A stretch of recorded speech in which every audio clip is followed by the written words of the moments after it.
Today in Stadia news, we're going to be going over the latest headlines that happened over this past weekend, in which we got confirmation of a game hitting early access real soon, a new Stadia feature for managing your captures, but first we're going to be talking about the latest APK insight from 9to5 Google that shows us some upcoming updates being worked on.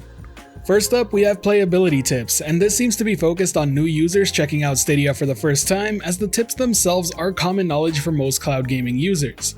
Most of what's shown here falls along the lines of letting you know that Ethernet is more stable than Wi-Fi, or that you should be connecting to a 5 GHz connection.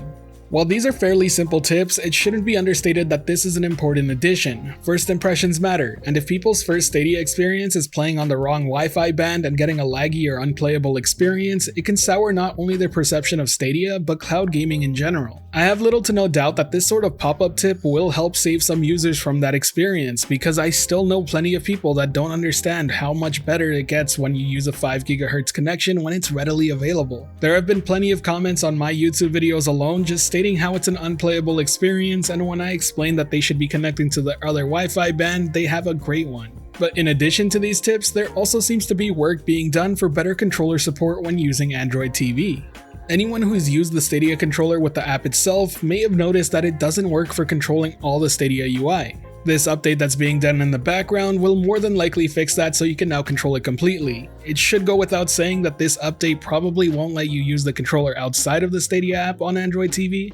That would be a much bigger undertaking of work, and I doubt they're going to be going that far, but if they do manage to do that sort of thing, it would be pretty cool. As a reminder, the link to the full article will be in the description below if you want to check it out for yourself. But next, let's talk about the new title hitting the Stadia storefront this week in early access. Heist Simulator was confirmed to be launching tomorrow on Stadia in early access by its publisher, and is a title where you'll get to grab your perfect team to hack, unlock, disguise, and solve your way to stealing England's finest tat and treasures. You'll have to plan your way around lasers, guards, and locked doors in some famous locations, then you can build your own and share it with others. Be sure to keep an eye out for this one if you find yourself being a fan of logic puzzle simulation style games. If you have a gaming PC, you can actually check out a demo on the Steam store as well. I know it's a bit counterintuitive to the whole cloud gaming thing, but for those with the option, you may want to check it out. Following this, we're going to move on to the last quick news story of the day, and it revolves around a new feature that allows you to manage your Stadia captures easier.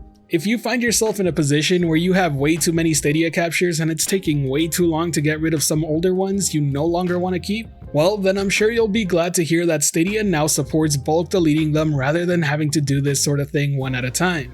It's certainly a very basic yet extremely handy feature to have for sure, and something I really wish would have been there from the very start. Regardless, it's here now, and if you've been waiting for some time to clean up some old captures, now's the best time to do so.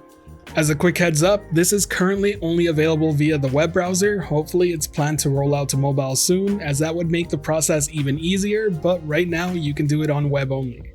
And while I do expect it to be there for most Stadia users, if it isn't, don't worry, Google likes to roll features out just in case you're wondering why you can't see any sort of option. But with that, we wrap up all the Stadia news that happened this weekend. If you enjoyed the video or found it helpful at all, be sure to hit that like button, as it really does help the channel out. But if you're wanting more content like this, be sure to subscribe and hit that notification bell as well. Just a quick note on the end here, I am looking for feedback on this news video. I'm trying to keep them short and straight to the point. Let me know if you prefer that sort of style, or if you want some longer form videos, as your feedback is always extremely welcome and I do take it into account every video I make. As always, thank you for watching the video. This has been the Virtual Cloud, giving you the latest and greatest on everything cloud gaming and VR related, and until next time, I'll catch you in the clouds.